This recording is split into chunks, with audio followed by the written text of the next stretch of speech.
नमस्कार, आप देख रहे हैं प्रदेश का सबसे भरोसेमंद news channel India news Uttar Pradesh Uttarakhand और बड़ी बहस के साथ मैं हूं आपके साथ आयुष चतुरांश। बीजेपी सांसद साक्षी महाराज अपने विवादित बयानों की वजह से हमेशा चर्चाओं में रहते हैं। अब साक्षी महाराज ने अभी कई ऐसे बयान दिए हैं जिससे राजनीतिक भूचाल आए हैं, लेकिन अब विधानसभा उपचुनाव के प्रचार में भी साक्षी महाराज एक बार फिर से ही ऐसा एक बयान दे चुके हैं जिससे अब हंगामा खड़ा हो गया है। दरअसल साक्षी महाराज ने हिंदू मुस्लिम पर बयान देते हुए शमशान और कब्रिस्तान की बात को एक बार फिर से कहा है। साक्षी महाराज ने कहा है कि गांव में अक्सर देखा गया है कि अगर एक भी मुस्लिम गांव हो तो कब्रिस्तान काफी बड़ा होता है, लेकिन हिंदू दाह संस्कार के लिए गंगा किनारे या फिर खेत की मेड़ पर ही हम जाते हैं। अब हिंदुओं के साथ एक घोर अन्याय नहीं है तो और क्या है। दरअसल बीजेपी सांसद साक्षी महाराज बांगरमऊ विधानसभा इलाके में एक नुक्कड़ सभा को संबोधित कर रहे थे। इस दौरान साक्षी महाराज ने कहा कि अनुपात के हिसाब से कब्रिस्तान और शमशान होना चाहिए। हिंदुओं के लिए शमशान की भूमि आरक्षित नहीं की जाती। ये हमारा धैर्य ही है कि हम इसका विरोध नहीं करते हैं। अब हमारे धैर्य की परीक्षा न ली जाए। वहीं अब साक्षी महाराज के इस बयान पर जमकर हंगामा भी शुरू हो गया है, क्योंकि विपक्षी पार्टी के नेता इस बयान पर अपनी सख्त प्रतिक्रियाएं दे रहे हैं। उन्होंने चुनाव में बीजेपी पर नफरत की राजनीति करने का आरोप लगाया है। अब ऐसे में सवाल यह है कि उपचुनाव में आखिर कब्रिस्तान और शमशान का राग क्यों छिड़ा है। आज इसी सवाल के साथ एक खास पैनल के साथ करेंगे हम आज की बड़ी बहस।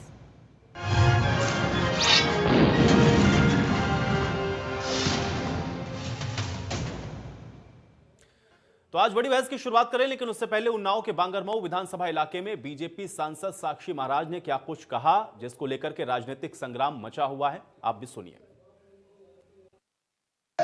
ये दुर्भाग्य है, अनुपात के आधार पर कब्रिस्तान और शमशान होना चाहिए।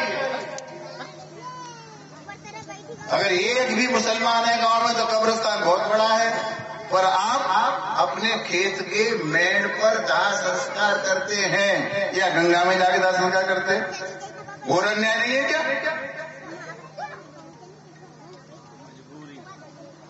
मजबूरी कुछ नहीं है। काय की मजबूरी है? मजबूरी ये है कि हमारे धैर्य और हमारी शालीनता का परिचय न लिया जाए, परीक्षा न ली जाए। तो सांसद साक्षी महाराज को आप सुन रहे हैं। अपने ऐसे ही बयानों के लिए सांसद साक्षी महाराज हमेशा से चर्चा में रहे हैं। हालांकि उपचुनाव के भी इस चुनाव प्रचार में एंट्री देर से हुई है, लेकिन जैसे ही एंट्री हुई विवादों के साथ एक बार फिर से साक्षी महाराज का जो नाम है वो जुड़ गया। और साक्षी महाराज जो बयान दे रहे थे उसको आपने सुना भी है, कैसे उन्होंने एक बार फिर से उपचुनाव के बीच में शमशान और कब्रिस्तान को लाकर के नए विवाद को जन्म दे दिया है। अब इस पर जो तीखी प्रतिक्रियाएं हैं वो भी आनी शुरू हो गई हैं।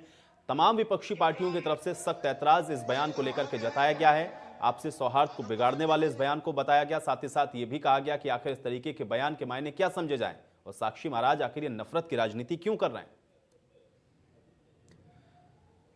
तो उपचुनाव को लेकर के आप देख रहे हैं कि किस तरीके से प्रदेश के अंदर सभी राजनीतिक पार्टियां अपनी कमर कस चुकी हैं। हर जगह पर जहां भी उपचुनाव होने हैं वहां पर पार्टियों की तरफ से अपना चुनाव प्रचार किया जा रहा है। और उसी कड़ी में बांगरमऊ में एक नुक्कड़ सभा को संबोधित करते हुए साक्षी महाराज ने जो बयान दिया वो उस समय चर्चा का विषय बना हुआ है और इसको लेकर के अब राजनीति भी जमकर हो रही है। और बीजेपी के ऊपर आरोप अब तमाम विपक्षी पार्टियां ये लगा रही हैं कि आखिर ये नफरत की राजनीति क्यों की जा रही है। साक्षी महाराज के इस बयान को लेकर के सभी अपनी आपत्तियों को दर्ज करवा रहे हैं और खासतौर से इसका विरोध विपक्षी पार्टियों के द्वारा किया जा रहा है। क्योंकि चुनावी मौसम है, इसलिए चुनावी मुद्दा बनते देर नहीं लगती। और अब इस मुद्दे को लेकर के भी विपक्षी पार्टियां हमलावर हैं। इसको नफरत की राजनीति से भी जोड़ करके तमाम विपक्षी पार्टियां कह रही हैं कि आखिर इस तरीके के बयानों के मायने क्या हैं।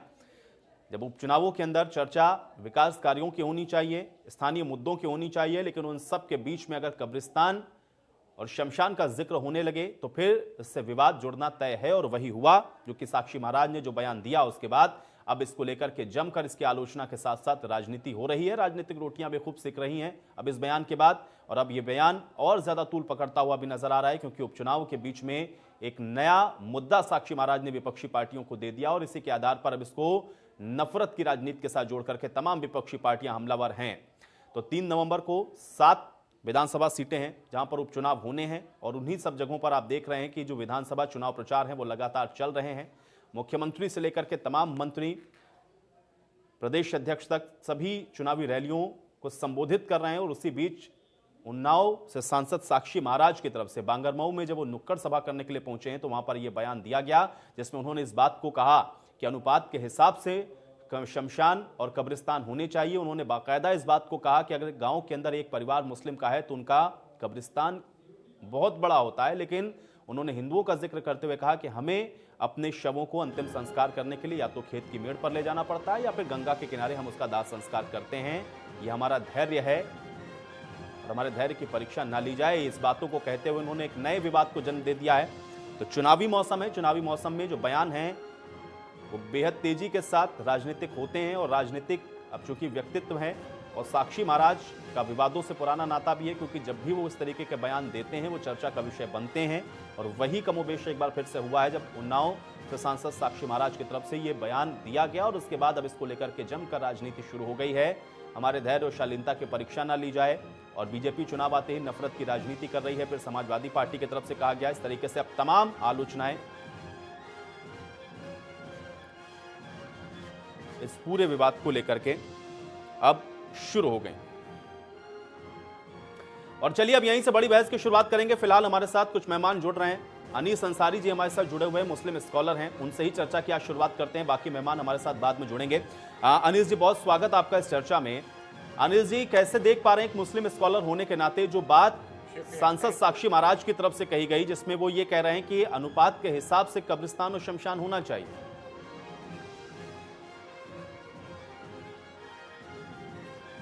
मैं अपनी बात बहादुर शाह जफर के एक बहुत मशहूर शेर से शुरू करना चाहता हूँ जी। 1857 में जब उनको माजूल करके अंग्रेज़ों ने बर्मा में भेज दिया तो उस वक्त उन्होंने एक शेर ये कहा था एक गज़ल में, कितना है बदनसीब जफ़र दफन के लिए, कितना है बदनसीब जफ़र दफन के लिए, 2 गज ज़मीन भी न मिली कुएं यार में। उनको हिंदुस्तान जो है महबूबा की गली लगती थी बहादुर शाह जफर को, और यहाँ उनको दफन होने की जगह नहीं मिली तो उसका उन्हें मलाल था। फैज अहमद फैज के एक नज्म के कुछ टुकड़े और सुनाना चाहता हूँ इससे पहले कि मैं असल बात पे आऊँ। जी जी बिल्कुल। उनकी एक मशहूर नज्म है निसार मैं तेरी गलियों के, उसमें वो फरमाते हैं, निसार मैं तेरी गलियों के ऐ वतन की जहां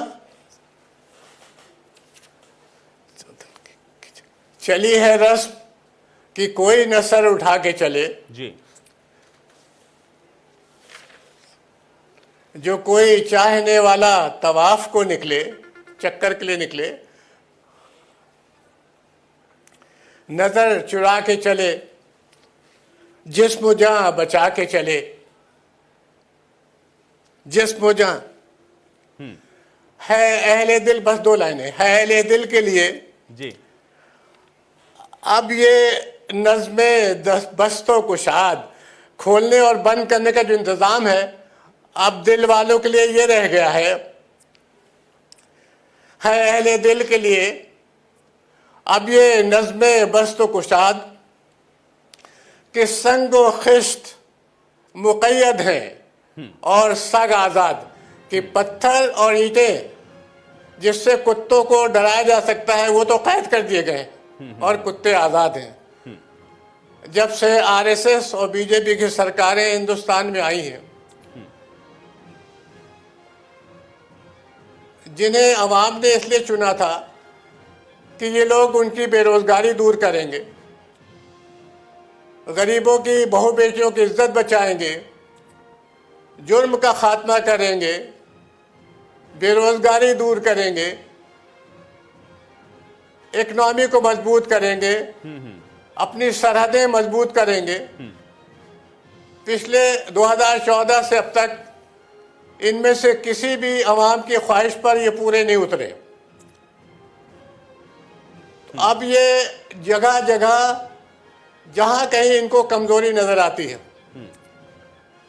जैसे बांगरमऊ में ये हार रहे हैं बहुत खुले तरीके से, तो अब वहां पर ये हिंदू मुस्लिम की बात उठाते हैं। ये इनका बहुत पुराना हथकंडा है, लेकिन बिहार में जो कुछ हो रहा है उससे अंदाजा हो रहा है कि अब चाहे योगी जी बात करें नफरत की, चाहे नीतीश कुमार जी कोई कलाबाजी करें, नौजवान तबके में ये बात आ गई है कि उनकी भूख, बेरोजगारी और इलाज की समस्याओं पर बीजेपी कोई ध्यान नहीं दे रही है। चलिए अनीस जी, आप तो किसी बात के साथ थोड़ा सा और साक्षी आगे बढ़ाएंगे महाराज ने चर्चा छेड़ा को, है। क्योंकि कुछ और मेहमान मेरे साथ जुड़ गए ये हैं, इनका भी परिचय मैं अपनी अब करवा देता हूं। कमर अली जी हमारे साथ जुड़े हुए हैं, प्रवक्ता हैं भारतीय जनता पार्टी के। कमर अली जी, बहुत स्वागत आपका इस चर्चा में। और विवेक साइलस जी हमारे साथ जुड़ चुके हैं, प्रवक्ता हैं समाजवादी पार्टी के। विवेक साइलस जी, आपका भी बहुत स्वागत है। कमर अली जी, बहुत जल्दी से आपके ही पास आ जाता हूं। देखिए, मुस्लिम स्कॉलर हैं अनीस अंसारी जी, उन्होंने ये कहा कि देखिए, जब एजेंडा नहीं होता है तब फिर ये धर्म और जो इस तरीके की नफरत की बातें हैं वो होनी शुरू हो जाती हैं। और बात उनकी सही है, अगर उपचुनाव हो रहा है तो वहां पर स्थानीय मुद्दों का जिक्र होना चाहिए, लेकिन सांसद साक्षी महाराज जब पहुंचते हैं तो फिर वो शमशान और कब्रिस्तान का राग एक बार फिर से छेड़ देते हैं। अब इसको लेकर के विवाद शुरू हो गया है, कैसे देखेंगे इसको कमर अली जी? देखिए ये जी, हम विकास पे ही बात करते हैं, हम रोजगार पे बात करते हैं, हम गरीबी पे बात करते हैं, हम योजनाओं पे काम कर रहे हैं। हमारा मुद्दा यही कल था और आज है। हमने सुरक्षा देने का वादा किया, आम नागरिक को वो दे रहे हैं। भाइयों और बहनों के लिए जो भी हम कर सकते थे, माताओं के लिए, वो हमने किया। आप देखा कोरोना काल में जनधन योजना से हमने अपनी बहनों को, अपनी वालदाओं को हमने 500 रुपए दिए। कोरोना काल में हमने गरीबों को अनाज फ्री दिया। प्रधानमंत्री आवास योजना के अंतर्गत हमने मकान दिए और आज भी दे रहे हैं। तमाम ऐसी योजनाएं हैं जो आयुष जी लेके बैठेंगे, सुबह से शाम तक हो जाएगा, जबकि उनकी योजनाओं का नाम नहीं खत्म हो पाएगा, क्योंकि हम योजनाओं पे काम कर रहे हैं। और हम योजनाओं पे 14 पे हम लड़े, फिर उसके बाद हम 17 पे लड़े, फिर 19 पे हम लड़े। हम योजनाओं पे ही लड़ रहे हैं और गरीबों के जो आखिरी खड़ा व्यक्ति है उसको योजनाओं का लाभ दे रहे हैं और सुरक्षा देना हमारी जिम्मेदारी है। और आपने ये देखा, हमारे वक्त पे कोई भी दंगा, चाहे पूरब से लेकर पश्चिम तक हो, उत्तर से लेकर दक्षिण तक हो, कोई भी दंगा हमारे यहाँ जातीय नहीं हुआ है, कोई भी गैंगवार नहीं हुआ है। हमारी सरकार ठीक है, चल रही है। लेकिन कमर अली जी, फिर जरूरत क्या है ऐसे बयान की? अगर इतनी लंबी फहरिस्त है उपलब्धियों की आपके पास, और बीच में चुनावों का भी आपने जिक्र किया कि उसमें भी आप लोगों ने साबित किया कि जनता भरोसा कर रही है, तो फिर ऐसे बयानों के क्या मायने और क्यों इस तरीके का बयान दिया गया सांसद साक्षी महाराज की तरफ से? एक बात बता दूं, बहुत, क्योंकि हमारी भारतीय जनता पार्टी सबके साथ सबके विकास के एजेंडे पे चलती है। माननीय प्रधानमंत्री जी ने बिल्कुल स्पष्ट ये कह रखा है, जो भी लोग इस तरह के बयान देते हैं, चाहे माननीय प्रदेश अध्यक्ष जी हो, चाहे माननीय मुख्यमंत्री जी, हमेशा सख्त रहे हैं, चाहे हमारे राष्ट्रीय अध्यक्ष जी हो। आपने देखा कुछ लोगों ने गलत बयानी करी थी, उन लोगों को रक्षा समिति से भी हटाया गया था। और आने वाले समय पे जो भी गलती इस तरह की करते हैं, क्योंकि हम विकास की बात कर रहे हैं, विकास के बीच में हम जाते हैं, क्योंकि सारे धर्म, चाहे हिंदू हो, मुसलमान हो, सिख ईसाई हो, वो योजनाएं सारे लोगों के लिए हम लोग लाते हैं और उनके लिए हम काम कर रहे हैं। हम उनको इंसान मानते हैं और इंसान। ठीक है, तो कमर अली जी, आप मानते हैं कि सांसद साक्षी महाराज ने जो बयान दिया वो गलत है और उनको नहीं देना चाहिए था ऐसा बयान? देखिए, किन परिस्थितियों में उन्होंने बयान दिया है, किन परिस्थितियों में, लाना चाहूंगा यहाँ पे लफ्ज, किन परिस्थितियों में उन्होंने जवाब दिया है, क्या उनका मकसद था? ये पार्टी हमारी, अगर जो होगा उस पार्टी हमारी संज्ञान लेगी। माननीय प्रधानमंत्री जी वक्त पे संज्ञान लेते, माननीय प्रदेश अध्यक्ष नहीं, कमर अली जी, परिस्थितियां क्या, एक नुक्कड़ सभा के अंदर ऐसी क्या परिस्थितियां हो सकती हैं? और वो तो चुने हुए जनप्रतिनिधि हैं और उनका हम लोगों ने देखा है कि विवादों के साथ पुराना नाता है। वो जब भी स्टेटमेंट देते हैं कुछ ना कुछ ऐसा जरूर होता है उसके अंदर। तो क्या ये मान के चला जाए कि जानबूझ करके इस तरीके से इम्प्लांट किया गया और जानबूझकर उन्होंने हवा दी इस तरीके के बयान को जिसकी आप आलोचना कर रहे हैं? आप कह रहे हैं कि उनको नहीं कहना चाहिए। देखिए आयुष जी, मैंने आपसे एक बात कही, मैं भारतीय जनता पार्टी के कार्यकर्ता हूँ, मैं अपनी नीतियों को आगे बढ़ाता हूँ। मेरी जो भारतीय जनता पार्टी की नीति, मैं उसको आपसे अवगत करा रहा हूँ। समय समय पर माननीय प्रधानमंत्री जी, माननीय राष्ट्रीय अध्यक्ष जी, माननीय प्रधानमंत्री जी, माननीय प्रदेश अध्यक्ष, माननीय मुख्यमंत्री, यही तो समझना है कमर अली जी। कमर अली जी, कमर अली जी, आप एक कार्यकर्ता हैं। कमर अली जी, आप एक कार्यकर्ता हैं, साथ ही साथ आप एक प्रवक्ता भी हैं। आप इस बात को समझ रहे हैं कि प्रधानमंत्री क्या मैसेज देना चाह रहे हैं और वो क्या कह रहे हैं, लेकिन आपके चुने हुए सांसद इस बात को क्यों नहीं समझ पा रहे हैं? सवाल तो यही है ना कमर अली जी। देखिए, मैंने आपसे कहा क्या परिस्थितियां रही, वो पार्टी उस मामले को संज्ञान में लेगी। देखिए, हमारी पार्टी जो कार्यकर्ता बोलते हैं, छोटे छोटे मसले जो है उनको संज्ञान में लेते हैं और हमारी पार्टी ऐसा गंभीर, और गंभीर तो मैंने आपको गिना दिया कैसे कैसे लोगों को कमेटियों से हटाया गया, किन किन लोगों के खिलाफ कार्रवाई करी गई है। देखिए, हमारी पार्टी बिल्कुल साफ सुथरी है और साफ सुथरे लोग पसंद करती है। हमारी पार्टी की एक एजेंडे पे चलती है कि इंसान के लिए कौन काम करना है और इंसान के इंसानियत के लिए काम करना है, उनके लिए हम काम कर रहे हैं। चलिए, हमने आपसे विवेक साइलस जी को भी चर्चा में शामिल करते हैं। ठीक है, विवेक साइलस जी, देखिए आप यहाँ पर कमर अली जी तो इस बात को कह रहे हैं और वो इस बात को ये भी कह रहे हैं कि देखिए किन परिस्थितियों में दिया गया वो जांच का विषय है और अगर ऐसा दिया उन्होंने बयान तो उस पर कार्रवाई होगी। क्या समझा जाए इस बयान के मायने को, क्या समझ पाया? जी आयुष जी, देखिए कहीं ना कहीं कमर जी की हम मजबूरी भी समझ सकते हैं। हम जानते हैं क्या मजबूरी है उनकी। खैर, भारतीय जनता पार्टी वो पार्टी आयुष जी जो कि हथियारों के साथ इनके जो भारतीय जनता पार्टी के एमएलए खड़े रहते हैं उनको तलब जो किया जाता है लखनऊ, लेकिन उनसे सवाल नहीं पूछा जाता है। जो अपने प्रदेश अध्यक्ष के बारे में बात की थी, अभी वीडियो वायरल हुआ है कि उनका फूल मालाओं से स्वागत किया जा रहा था। वही बलिया के विधायक जो एक हत्यारे के साथ खड़े थे और आज भी सीना चौड़ा करके खड़े हैं। तो ये तो इनकी हुई बात। इनके विधायक और भी हैं, श्याम प्रकाश जी आप जानते होंगे कमर जी, उन्होंने आप ही की पार्टी पे भ्रष्टाचार के आरोप लगाए। क्या कार्रवाई की? या तो वो सच बोल रहे हैं या तो आप झूठ बोल रहे हैं, दोनों में से एक बात है। ब्रिजभूषण राजपूत ने आपके ऊपर, जो आप ही के विधायक हैं, उन्होंने आप पे आरोप लगाया खनन को लेके, उन पे भी कोई कार्रवाई नहीं हुई। या तो वो झूठ बोल रहे हैं या तो आप झूठ बोल रहे हैं, दोनों में से कि दोनों तो नहीं बोल सकते हैं। देवमणि द्विवेदी ने भी बोला, राधा मोहन दास अग्रवाल जो आपके 5-6 बार के विधायक हैं, उन्होंने भी आप पे आरोप लगाया, उन पे क्या कार्रवाई कर ली? खैर आज ये चर्चा नहीं आई जी, चर्चा ये है कि साक्षी महाराज ने क्या बयान दिया। तो देखिए भारतीय जनता पार्टी की पुरानी परंपरा रही है, जब भी चुनाव आते हैं, चाहे उपचुनाव हो, मध्य प्रदेश का चुनाव हो, बिहार का चुनाव हो, कहीं का हो, तो ये आपका ईद, दिवाली, शमशान कब्रिस्तान, पाकिस्तान, आतंकवाद, राष्ट्रवाद, ये सब तड़ातड़ ये सारे मुद्दे सामने आने लगते हैं। साक्षी महाराज चुनाव जीतने के बाद, कमर अली साहब आपसे पूछ रहा हूं कि बलात्कारी कुलदीप सेंगर से मिलने जेल गए थे, उनको धन्यवाद किया था, क्या एक्शन ले लिया? कुलदीप सेंगर तो बलात्कारी है, तो कोर्ट में माना है, जेल में है। साक्षी महाराज क्यों गए थे उनसे मिलने? उनका आशीर्वाद भी लिया था और उनको धन्यवाद भी दिया था। आपने साक्षी महाराज के खिलाफ क्या एक्शन ले लिया?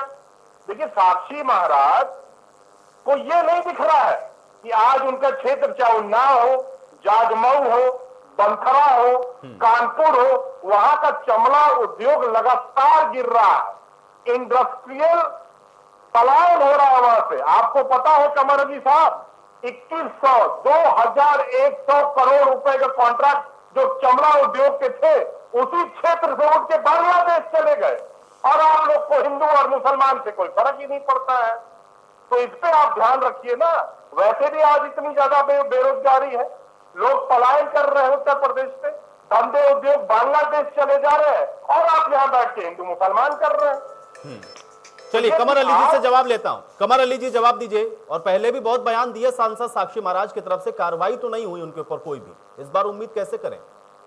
देखिए विवेक जी ने जो नाम लिया कुलदीप सिंह सेंगर का, तो ये बताता चलूं मैं आपको, क्योंकि जब हमारी सरकार बनी ये मामला विवेक भाई को याद होगा। एक मिनट भाई, आपका भाई एक सवाल के जवाब दिए विवेक भाई। मैंने आपकी बात को खामोशी से आपकी तारीफ को सुना है, जहाँ पे तारीफ करी है, तो मैं आप भी तो अपनी थोड़ा सा सुनेंगे, थोड़ा सा विवेक भाई। तो बोले कुलदीप सिंह सेंगर का जो मसला था, आपने देखा 15 का मसला था, वो हमारी सरकार में उजागर हुआ और माननीय मुख्यमंत्री तत्काल कार्रवाई करी, उनकी गिरफ्तारी करी। ये हमारी सरकार की उपलब्धि है। आपके समाजवादी विधायक से उस जमाने में ये वारदात हुई थी, बता देना चलने से बहुत जरूरी है। माननीय मुख्यमंत्री जी किसी को बख्शने वाले शख्स नहीं है, वो किसी को नहीं बख्शते हैं। उन्होंने तत्काल जो था गिरफ्तारी, देखिए सजा भी उनको हो गई, वो जेल की सलाखों के पीछे। ये हमारी उपलब्धि है। कोई भी इस तरह का काम करता है, किसी भी पार्टी से अगर आया होगा, ठीक है, हमारी भारतीय जनता पार्टी की सरकार में, जैसे आप एक इल्जाम लगा रहे हैं, आपने खनन की बात करी, मेरे भाई जरा याद करिए, हमारे क्या तो ऑनलाइन आपके विधायक ने लगाया है। अरे जनाब सुनिए तो भी भाई, सबर, आप पैमाना रखिए, बात करिए ना, सबर का पैमाना रखिए। आप एक एक बात का मैं जवाब दे रहा हूं मेरे भाई, आप सबर का पैमाना तो रखिए कम से कम। बात को मैंने पहले सुना। विवेक साले जी थोड़ा सब रख लीजिए विवेक जी, क्योंकि कमर अली जी के ही ऊपर आरोप है, उनको ज्यादा जवाब देना है आज, थोड़ा समय उनको हम लोग देते हैं, देखते हैं क्या कह रहे हैं। की बात करी, हमारे क्या खनन का एक सिस्टम ये ऑनलाइन हमने प्रक्रिया कर दी, टेंडर प्रक्रिया का ऑनलाइन कर दी है, हमने उसको एक बिल्कुल उजागर कर दिया। आप भी भर सकते हैं, उसके अंदर जो भी उसके हकदार है वो भर सकते हैं।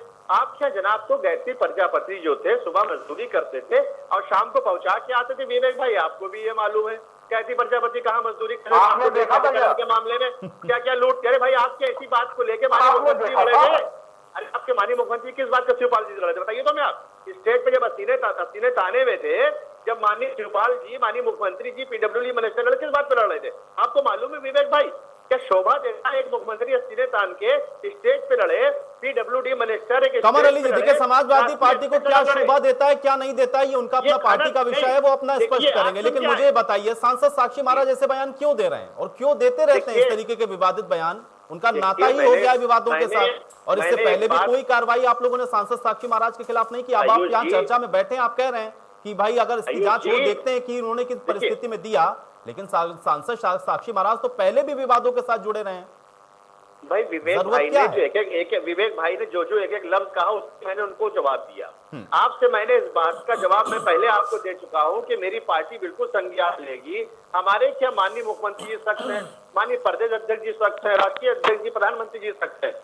अब जो बयान होगा उसको पार्टी उसको संज्ञान में लेगी। देखिए हमारे यहाँ किसी को माफ करने वाले लोग नहीं है, इनके लड़ने वाले लोग। ये बहुत अच्छा तरीका होता है, पहले बयान दे दीजिए, बाद में कहिए पार्टी संज्ञान ले रही है। भाई पार्टी की लाइन क्या है ये तो सारे नेताओं को पहले ही पता होती है ना। प्रधानमंत्री जी तो पहले दिन से बता रहे हैं कि हमको क्या कहना है क्या नहीं कहना है। पार्टी के बड़े नेता ही नहीं समझ पा रहे हैं, प्रवक्ता तो बताते हैं इस बात को बैठ के, लेकिन सांसद साक्षी महाराज को कौन समझाएगा? सवाल ये है। माननीय प्रधानमंत्री जी ने बिल्कुल, मैंने आपसे कहा कि हमारी पार्टी जो है परिवार की पार्टी नहीं है। फिर मैं कहता चलूँ आपसे, विवेक साइलज भाई जाते पार्टी परिवार से आते हैं, हमारी पार्टी में बिल्कुल कार्रवाई होती है, हम माफ करने वाले लोग नहीं हैं किसी को भी।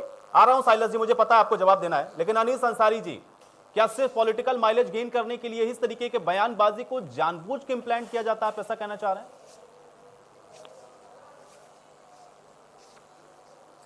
मैं यस कर रहा हूं कि आरएसएस और बीजेपी की हुकूमतों से ये उम्मीद रखना कि ये कास्ट सिस्टम और कम्युनल सिस्टम से दूर हटेंगे, ये बिल्कुल कच्चे जहन की बात है। इनका पूरा खमीर इसी बुनियाद पे बना हुआ है कि आवाम को रिलीजन और कास्ट के बुनियाद पे बांटने की कोशिश करते हैं, उस पर हुकूमत करते हैं। खुद प्रधानमंत्री जी ने पिछले इलेक्शन में शमशान और पाकिस्तान की बात की थी।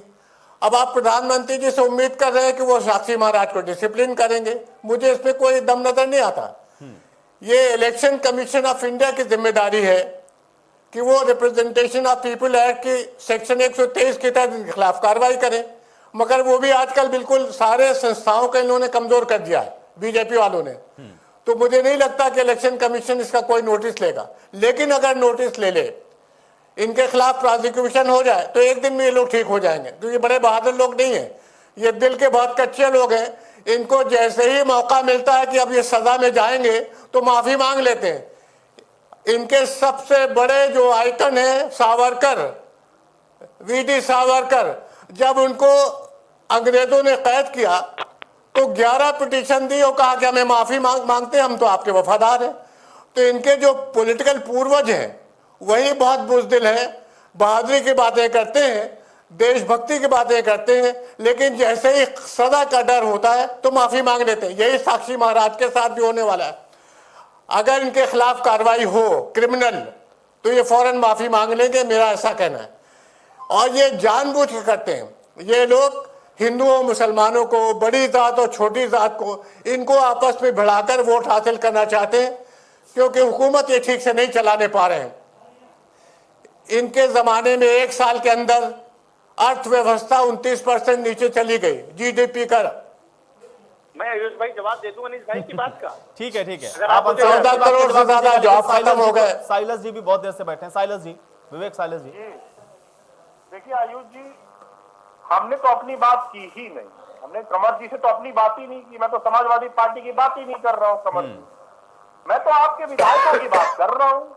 मैं तो बात कर रहा हूँ श्याम प्रकाश की, जो आपके हरदोई के बगल के जिले के विधायक हैं, लखनऊ से, आप जानते होंगे। प्रजापति तो आपके उनकी बात करने में क्या दिक्कत है? उनके बारे में तो बात करना चाहिए विवेक भाई। अरे सुनो तो यार, कमर अली आप तो उठने लगे।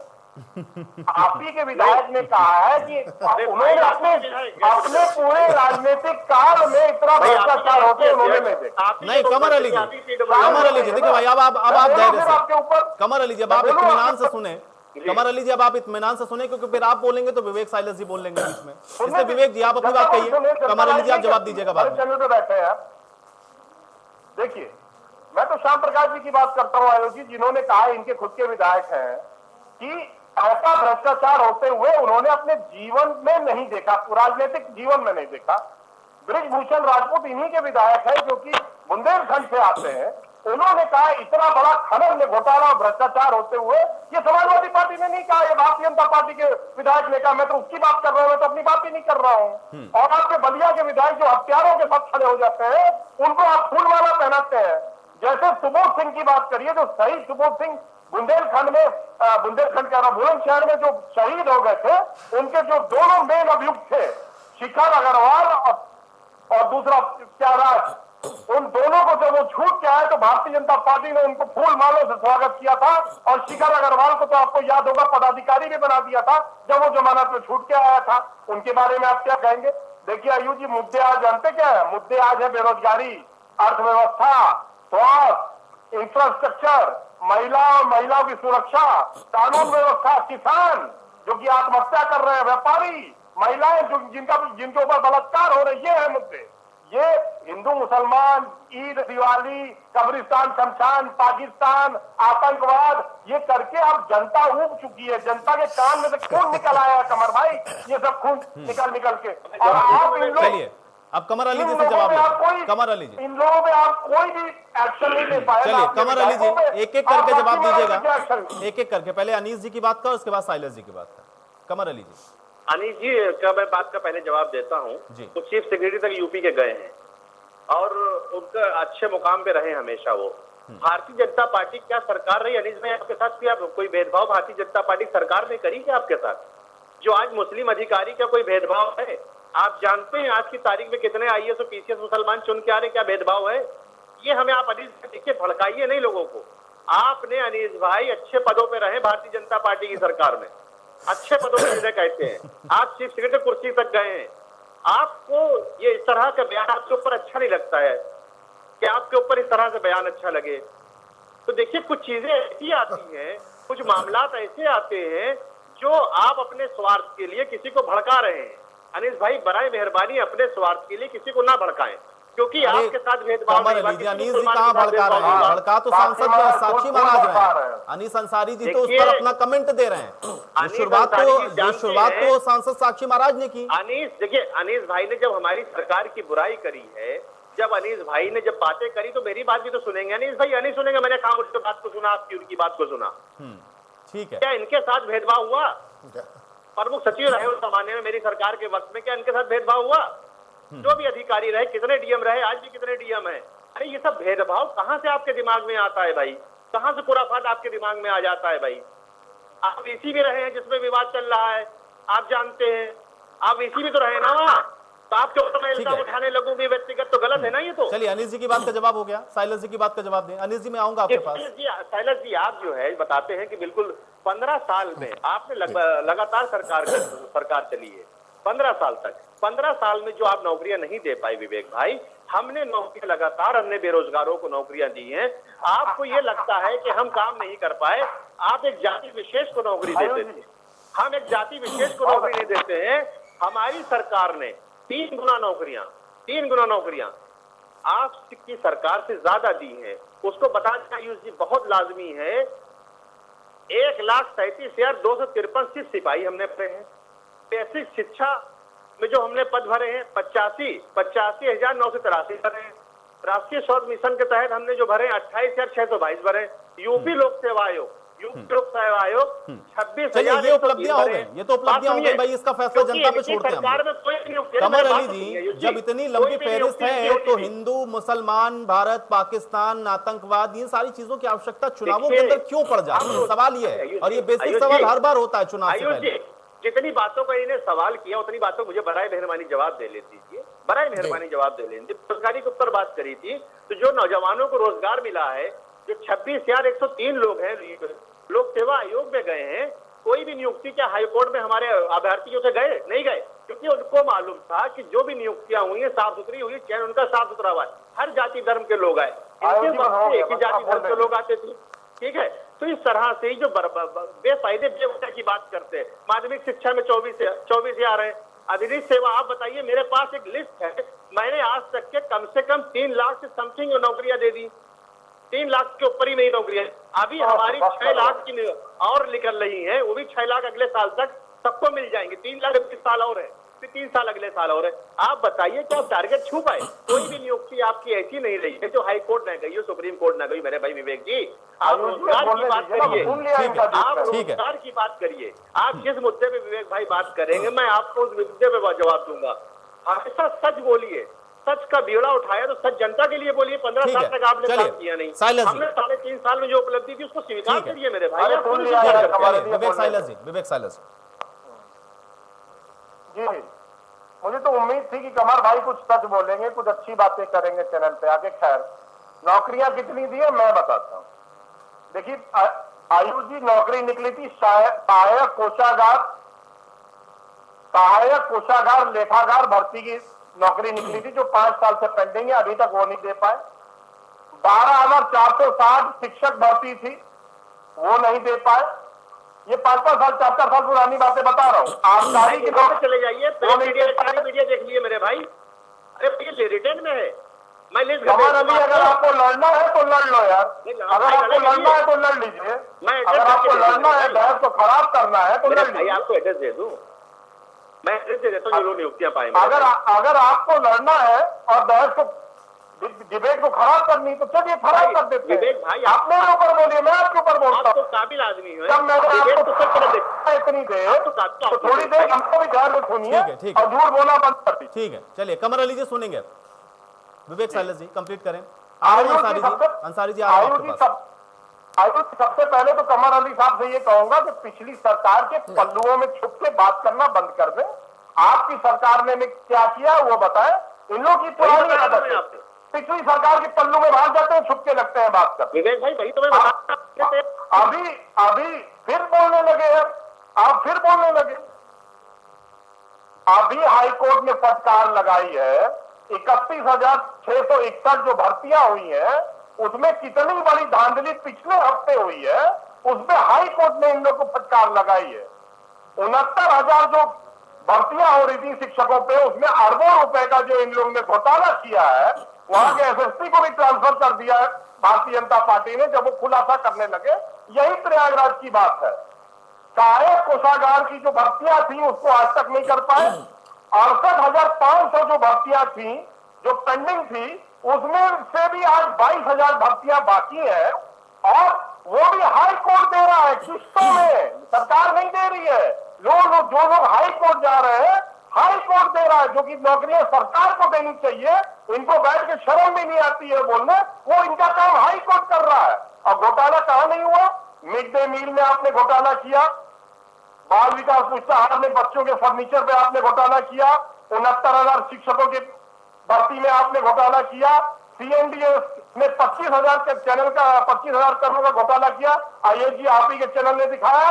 अरे आप तो वो लोग हैं कि पीपीई किट और मास्क, जहां लोगों की जिंदगी और मौत का फर्क पड़ रहा था, जहां लोगों की जिंदगी और मौत से रोक रहे थे, उसमें भी आपकी सरकार पैसा खा गई और हजारों करोड़ का घोटाला इसी उत्तर प्रदेश में किया। और आपको शर्म भी नहीं आती है बात के?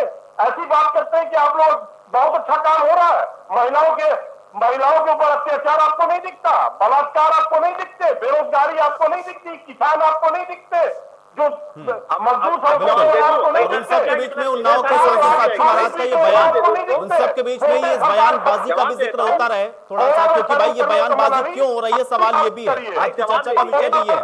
चलिए अंसारी जी, कमर अली जी ने जो बात कही आपको लेकर के, मैं चाहूंगा थोड़ा जवाब दें उसका। देखिए, मुझे 2-3 छोटी जी देखिए, मैं ये अर्ज करना चाहता हूं। एक ये जो यूनियन पब्लिक सर्विस कमीशन के इम्तिहानों में मुसलमानों के आने की बात उठा दी, इस मामले में सुदर्शन टीवी जो आरएसएस का माउथपीस है, उसको हाई कोर्ट ने डांट लगाई कि एक इतना स्वच्छ और साफ सुथरा इलेक्शन, उसका सिलेक्शन का सिस्टम है, उस पर आप क्यों कम्युनलाइज कर रहे हैं। उसको उन्होंने नाम दिया था सिविल सर्विस जिहाद। ये तो इस पार्टी की ज़हनियत है कि जो लोग मेहनत करके, गरीब बच्चे पढ़ लिख के कॉम्पिटिशन में आ रहे हैं, उनका ये क्रेडिट और डिस्क्रेडिट लेने की कोशिश करते हैं। दूसरी बात, इनकी सरकार में पिछले एक साल में 14 करोड़ रोजगार खत्म हुए। 14 करोड़। ये यहाँ 3,000 और 4,000 और 3 लाख की बात बिल्कुल बेईमानी है। 14 करोड़ जॉब पूरे मुल्क में खत्म हुए। ये इंटरनेशनल लेबर ऑर्गेनाइजेशन के आंकड़े हैं। और वो ये कह रहे हैं कि 40 करोड़ जॉब खत्म हो गए इनकी सरकार में। तो एक तो ये बेरोजगारी का आलम, और अर्थव्यवस्था की हालत में बता चुका कि 30% नीचे घाटा गया है जीडीपी में, सकल घरेलू उत्पाद में। लेकिन अनीस जी, जो 1947 से आज तक किसी सरकार ने नहीं किया। इतने बड़े बड़े ओहदे पर रहे और उस बीच बीजेपी की भी सरकार बिल्कुल कीर्तिमान कायम कर दिया। बीजेपी की भी सरकार रही, लेकिन आपके साथ क्या कभी ऐसा भेदभाव हुआ जो आरोप आप उनके ऊपर लगा रहे हैं? वो सवाल आपसे ये पूछ रहे थे कमर अली जी। देखिए ये पब्लिक फोरम है। पब्लिक फोरम में मैं पर्सनल इश्यूज उठाना या उसको डिफेंड करना उसके खिलाफ हूं। यहां हम समाज की बात कर रहे हैं। यहां एक अफसर की या एक आदमी की या एक प्रवक्ता की बात नहीं हो रही। उससे प्रॉब्लम सॉल्व नहीं होने वाली। मैं पर्सनल डिस्कशन में नहीं जाना चाहता, लेकिन ये आंकड़े तो अवेलेबल है कि 14 करोड़ बेरोजगारी हुई है। उस पर जवाब देना चाहिए आरएसएस को। मैं जवाब दूं अगर कहिए तो। इनके पास जवाब नहीं है, क्योंकि इनका सारा ध्यान बुनियादी तौर पर जो हिंदू मुसलमान, छोटी जात बड़ी जात, इसमें लगा रहता है। इनके पास फुर्सत नहीं है गवर्नमेंट चलाने की। चलिए, और ये करना चाहते हैं कि गवर्नमेंट अच्छे से चले। 35,000 स्क्वायर किलोमीटर का एरिया चाइना ने अभी पिछले 6 महीने में कब्जा कर लिया। जो विफलता है उसको छिपाने के लिए और 56 इंच का सीना जो कहीं दिखाई नहीं दे रहा है। होते हैं हर बार यही मुद्दे होते हैं, वो ये आरोप लगा रहे हैं। किसानों के 3 कानून ले आए। ठीक है, चलिए अंसारी जी जवाब लेते हैं कमर अली जी से। मैं वहां चालू करता हूं। और किसानों के लिए बिल्कुल बिचौलियों की बात करते थे और डाल दिया बड़े कारपोरेट हाउसेस के किनारे। आप रहे, थोड़ा बात तो सुन लीजिए, दूसरे की बात सुन लीजिए। जब तो आपने बुराई करी, कोई बात नहीं, तारीफ भी तो सुन लीजिए। आपकी बात तो सभी सुन रहे हैं। इनकी पूरे विश्व में कोरोना, आप जानते हैं कि हम विकसित देश नहीं थे, विकासशील देश थे। कम संसाधनों, जितने हमारे पास संसाधन थे उस सब सीमित संसाधनों में हमने काम, और हम काम कर रहे हैं। आप बताइए, दुनिया में कोरोना में जितनी मौतों को हमने रोका है उतना विश्व में अमेरिका भी नहीं रोक पाया। मैं आपको बताऊं, ये हमारी सरकार की उपलब्धि है। कोरोना काल में जिस तरीके से हमने काम किया, जो नौकरी जांच करते करे, पूरी दुनिया का महामारी, पूरी दुनिया का भाई आंकड़ा पेश कर रहे हैं। ठीक है, हमें पूरी दुनिया के लिए, हमें भारतवर्ष की बात करना है। हम भारतवर्ष की बात करें क्योंकि हम भारतवर्ष पे रहते हैं, इसलिए भारतवर्ष की बात हमें करना बहुत लाजमी होगा हमारे लिए। हमने जो भी, मैंने आपको योजनाओं का पहली बार में नाम गिनाया, उन गरीबों को मिली और आज को मिल रहा है। अनीस भाई ने दूसरा सवाल किया, जिस तरह के सवाल किए, ठीक है, आज रहे। देखिए, जो भी लोग काबिलियत होते बिल्कुल आते हैं, बिल्कुल। मैंने कहा कोई जाति धर्म की नहीं करता। क्या अनीस भाई एक बात का आप जवाब देना चाहेंगे, क्या जो पीसीएस में नियुक्ति हुई थी श्री अखिलेश यादव जी मिनिस्टर थे, एक ही जाति विशेष क्या योग थी जो पीसीएस में आ गई थी? भाई कुछ ऐसी बातों को करिए जो आम में अच्छा संदेश जाए, कम से कम लोगों में अच्छा संदेश जाए। अनिश भाई, मैं व्यक्तिगत किसी की बात नहीं करता हूँ कि मैं व्यक्तिगत बात करता हूँ। अगर किसी यूनिवर्सिटी का वीसी हो गया तो वीसी हो गया, वो वीसी कहलाएगा। अगर कोई सीएम हो गया तो सीएम कहलाएगा, चीफ सेक्रेटरी हो गया चीफ सेक्रेटरी कहलाएगा। व्यक्तिगत कुछ नहीं हुआ ना। लेकिन आप एक ब्यूरोक्रेसी में रहे हैं, ओहदे पे आप आज सारी खूबियां आपको दिख रही है। 65 साल में आप बताइए, जो देश से हमारे बाद आजाद हुए हैं, हमारे बाद वो विकसित कैसे हो गए? आपने कभी इस बारे में बात करी? कांग्रेस से आपने जवाब मांगा? लेकिन कमर अली जी एक बार फिर से मुद्दे पर लौटते हैं, बेसिक सवाल पर आते हैं, बेसिक सवाल पर आ जाते हैं। एक बार कमर अली जी देखिए, ये बातों का जिक्र हो गया, आरोप प्रत्यारोप खूब हो गए। नफरत की राजनीति करने का आरोप बार बार आपकी पार्टी के ऊपर क्यों लगता है? समाजवादी पार्टी फिर यही बात कह रही है, सांसद साक्षी महाराज के बयान को कोट करते हुए। देखिए, नफरत की राजनीति कहाँ चालू होती है, ये हमें आप बताइए। नफरत की राजनीतिक नियुक्ति चालू होती है, 5-5 4 जिले के 25 लोग सिपाही दरोगा बन जाते हैं, तहसीलदार बन जाते हैं। ये नफरत की राजनीति नहीं है। पीसीएस में एक ही लोग आ जाते हैं, नफरत की राजनीति नहीं है। किसने चालू किया नफरत की राजनीति को? बताइए मुझे। उत्तर प्रदेश और लोग योग नहीं। ठीक है, वो ऐसा, वो उनके ऊपर जो आरोप है वैसे ही आपके ऊपर भी है कि भाई अब अनुपात के हिसाब से शमशान होना चाहिए, अनुपात के हिसाब से कब्रिस्तान हो। देखिए, उसके लिए हमारी पार्टी निर्णय लेगी। मैं फिर आपसे एक बात कह दूं, मेरा फिर कहने का मतलब है, गांव में एक हमारी मुस्लिम पार्टी परिवार का कभी भी किसी कोई के एक साथ- मुस्लिम परिवार भी रहता है तो उसके पास शमशान की भूमि बहुत बड़ी है। हम लोगों को खेतों पे जाना पड़ता है, गंगा के किनारे जाना पड़ता है। सुनिए, इस हिंदुस्तान में सबको अपना हक है, चाहे हिंदू हो, मुस्लिम हो, सिख ईसाई हो, उसकी एक व्यवस्था है। उस हिसाब से देखिए कानून। कमर अली जी, मुझे लगता है कि आप साक्षी महाराज को ये बात समझा दें, ज्यादा बेहतर होगा। यहाँ बैठे हुए सारे लोग समझ रहे हैं उस बात को, बस ये साक्षी महाराज को समझाना है आपको। और मुझे ऐसा लगता है कि शायद प्रधानमंत्री की बात को नहीं समझ पा रहे हैं, आपके बड़े नेताओं की बात को नहीं समझ पा रहे हैं, योगी जी की बात को नहीं समझ पा रहे हैं। आप हो सकता है आपकी बात को समझें। 33 लोग सभा मेंबर हो जाते हैं, 33 लोग एक ही परिवार के मंत्री बन जाते हैं, लालबत्ती घूमते हैं। अभी देखिए परिवार राज्यसभा की किताब देख रहे हैं, किसको दे दी? चाचा को दे दी राज्यसभा। अरे यार साक्षी महाराज से बात करो ना। आप कार्यकर्ता आपके पास चलिए। क्या मेरे भाई विवेक? और कुछ सही नहीं बोला। चलिए। अरे विवेक चलिए। राज्यसभा भेज देते। विवेक साइलर जी, देखिए बार बार देखिए एक ही सवाल मैं कई बार पूछ चुका हूँ, एक ही सवाल कमल अली जी से मैंने बहुत बार पूछा, लेकिन वो ये कह रहे हैं कि भाई देखिए अगर ऐसा बयान दिया है तो एक तो वो ये किनारा कर रहे हैं कि ऐसा बयान उनको नहीं देना चाहिए, पार्टी फोरम पर इस पर उचित कार्रवाई होगी। साइलर जी, अरे हम आयोजित देखा जाएगा कि क्या कार्रवाई हुई और क्या संज्ञान। बस एक बात। जी अंसारी जी, आऊंगा मैं अभी आपके पास, एक बार साइलर जी की बात कंप्लीट हो जाए। विवेक साइलर जी, आयुष जी, ये देखने वाली बस, बात अच्छा। होगी कि भारतीय जनता पार्टी ने इस पे क्या संज्ञान दिया और क्या कार्रवाई की, क्योंकि इससे पहले भी किसी पे कार्रवाई नहीं की। जहां तक कुलदीप सिंह सेंगर की बात हुई शुरू में, उससे भी हाई कोर्ट ने सरकार लगाई थी उत्तर प्रदेश की सरकार को कि साल भर हो गया, चार्जशीट क्यों नहीं दाखिल हो रही है, तब जाके दाखिल हुई थी। यहाँ बैठ के झूठ बोलने में फायदा नहीं होगा ना।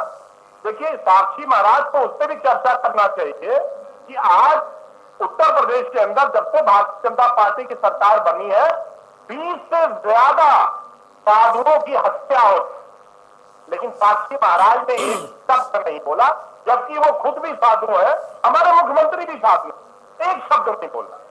आज भी उन्नाव में एक मिशन शक्ति जो चला रहे हैं, एक प्रबंधक ने एक महिला प्रधानाचार्यों से बदतमीजी की, आप उनसे पट्टी चल रही, उससे साक्षी महाराज को नहीं नजर आता है। आज साक्षी महाराज नहीं देख रहे कि उन्नाव उनके क्षेत्र से, जाजमऊ से, बंसरा से चमड़े का उद्योग खत्म होता जा रहा है, लोग बिलक रहे हैं, उनके पास नौकरी नहीं है, सारे कॉन्ट्रैक्ट बांग्लादेश चले गए और आप अपने आप को अमेरिका, जापान से कंपेयर करते हैं, नौकरी आप दे नहीं पा रहे हैं।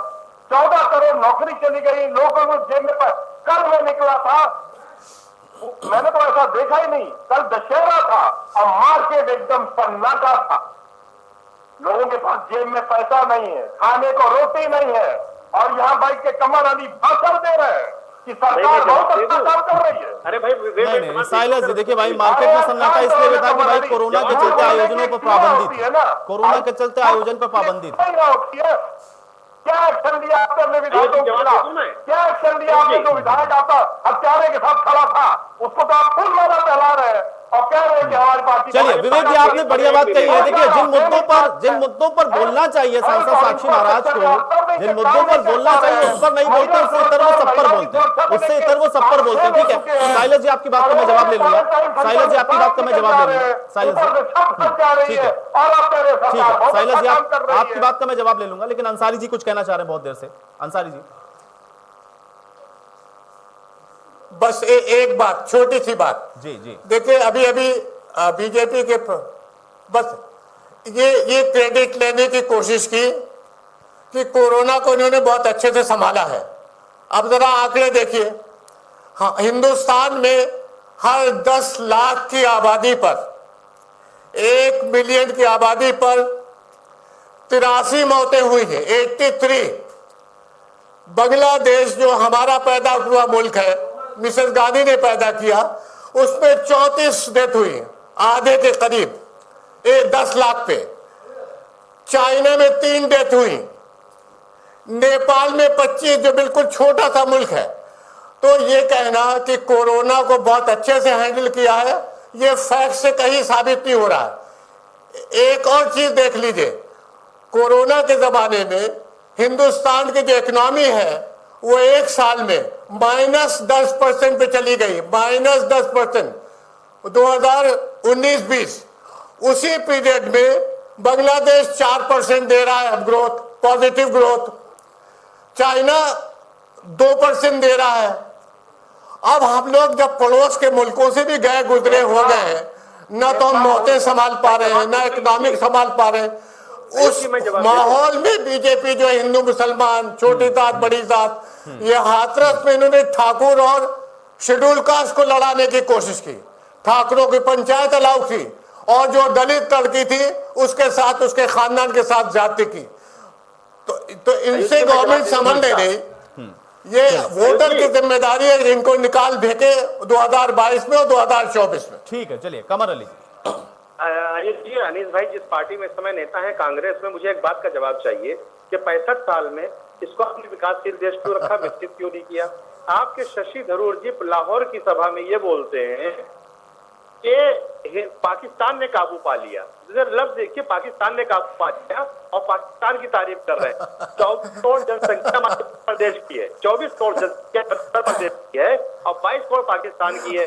उनको तुलना करना चाहिए था योगी जी से, बताना चाहिए था योगी जी कितना काम कर रहे हैं, जिनकी हमारी प्रधानमंत्री जी ने तारीफ करी थी। आप बताइए, आपकी मानसिकता क्या है? आप इसको विकसित नहीं कर पाए 65 सालों में। आप जाते पाकिस्तान की तारीफ करते हैं, जिसकी आबादी उत्तर प्रदेश से कम है।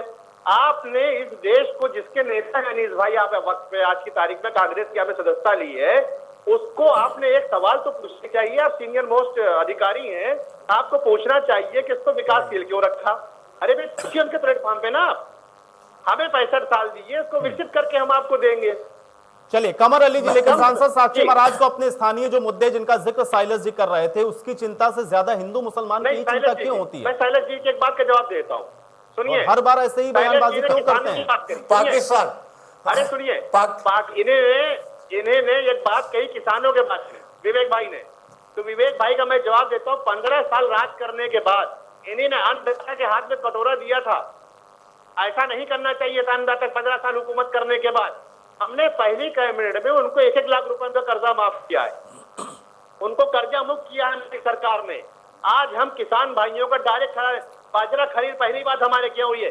ये खरीदारी नहीं करते थे, ये क्या करते, ठेकेदारी सिस्टम इनके पास था। और उसके बाद जो राशन की दुकानों का अनाज जो आज किसान भाइयों का हमारी गवर्नमेंट खरीद के बांट रही है, ये क्या करते थे, किसान भाइयों को अनाज नहीं खरीदते थे, हरियाणा सरकार से गेहूं को खरीदते थे, हरियाणा सरकार से। और हरियाणा सरकार से खरीदने के बाद ये राशन की दुकान को इस्तेमाल को बेचते थे। ये सोचिए कितना दिमाग लगाती थी सरकारें समाजवादी की, कि एक तो यहाँ किसान भाइयों का गेहूं नहीं खरीदेंगे, चावल नहीं खरीदेंगे, उसे ठेकेदार खरीदेंगे जितने ऑनर रेट में, और उसके बाद योगी गवर्नमेंट का ये नुकसान करते थे, हरियाणा सरकार से खरीदते थे और सरकारी राशन की दुकानों को माल सप्लाई करते थे। अब आप बताइए कितना घाटा किया नहीं यूपी सरकार का? क्या आपने उत्तर प्रदेश को मजबूत नहीं किया, आपने कमजोर किया। लेकिन सांसद साक्षी महाराज को कौन समझाएगा ये? अमर अली जी, सांसद साक्षी महाराज को कौन समझाएगा ये कि शमशान और कब्रिस्तान से ज्यादा महत्वपूर्ण ये है कि अगर वो इस विषय पर थोड़ा ध्यान दे देते और बता देते कि भाई यहाँ की जो उद्योग हैं वो यहाँ से उठ के बांग्लादेश क्यों चले जा रहे हैं? हमेशा ये कम्युनल बातें क्यों करते हैं सांसद साक्षी महाराज, और अब तक कोई एक्शन क्यों नहीं हो सका है? इस बार उम्मीद कैसे करेंगे? देखिए, उद्योग, जहां तक की उद्योग की बात है, उद्योग के मामले में प्रधानमंत्री जी बहुत सख्त है। कल आपने देखा कि रोजगार के लिए कल भी गरीबों को लोन बांटा गया, लगातार गरीबों को लोन, रोजगार बढ़ावा दिया जा रहा है, गरीब के हाथ में पैसा दिया जा रहा है। पहली बार इस देश में ऐसा हुआ है कि रेवड़ी दुकानदारों को 10-10 हजार रुपए लोन दिया गया। ये पहली बार शख्स हुआ है कि आप नाम बताइए, अगर आप काम करते हैं, आप फुटपाथ पे बैठते हैं, पैसा लेके जाइए।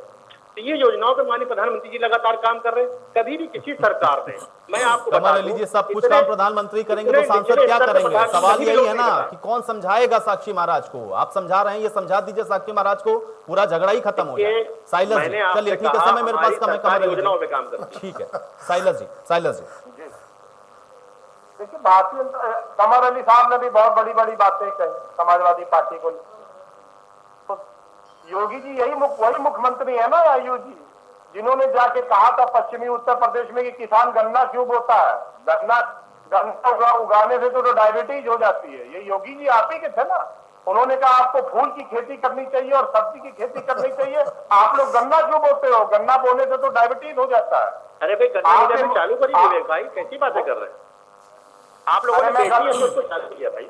कमर अली, आप चुप हो जाओ ना, मैं बोल रहा हूँ, बोलने दीजिए ना मुझे। अरे सच बोली विवेक भाई, हम आपके साथ बोलिए। अगर मैं झूठ बोल रहा हूँ आयुष जी, अगर मैं झूठ बोल रहा हूँ तो कमर अली का जूता और मेरा सर अगर मैं झूठ बोल रहा हूँ, अरे पर क्या आया करो कमर अरे अली, चलिए ठीक है, विवेक जी कमर विवेक अली जी पर विवेक जी क्या थोड़ा आया बात करो, झूठ मत बोला करो। चलिए विवेक जी बात आगे बढ़ाते हैं, विवेक जी आप बात आगे बढ़ा लेते हैं तो कि समय कम है थोड़ा। कमर अली जी ठीक है, कमर अली जी हो गया। देखिए पब्लिक डोमेन में है सारी चीजें, पब्लिक डोमेन में सारी चीजें, देखिए पब्लिक के डोमेन में सारी चीजें सब समझ रहे हैं, पब्लिक डोमेन में चीजें लोग समझ रहे हैं।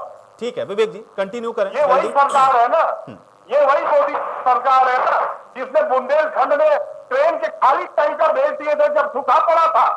आपकी वही सरकार है ना, खाली ट्रेन के टैंकर आए जिसमें पानी भर के आ रहा था, वो खाली आए। ये आप ही की सरकार है तो हमको ना पढ़ाई। और ये वही सरकार है जो और स्मार्ट सिटी दे रही, जो बुलेट ट्रेन दे रही थी, जो डीजल पेट्रोल और एलपीजी को नीचे कर रही थी। आज प्याज 100 रुपए किलो बिक रहा है, आलू 50 रुपए किलो बिक रहा है, और कमर अली यहां भर के भाषण दे रहे हैं कि सरकार बहुत अच्छा काम कर रही है। 15 लाख का तो जुमला निकल ही गया। बुलेट ट्रेन चली, जो ट्रेन चलने वाली थी वो भी मजदूरों को लेकर डेस्टिनेशन पे पहुंची है।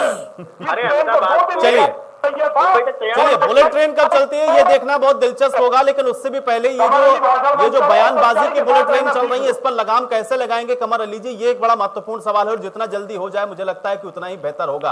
आप सभी का बहुत शुक्रिया, आप लोगों ने समय निकाला इस चर्चा का हिस्सा बने। हालांकि सांसद साक्षी महाराज हमेशा से विवादों में रहते हैं और इस बार भी जब उन्होंने चुनावी कमान संभाली तो फिर से विवादों के साथ उनका नाता जुड़ता हुआ नजर आया है। लेकिन देखना यह है कि अब इस बयान को लेकर के आगे जो राजनीति है वो कहां तक जाती है। आज बड़ी बहस में मेरे साथ फिलहाल इतना ही।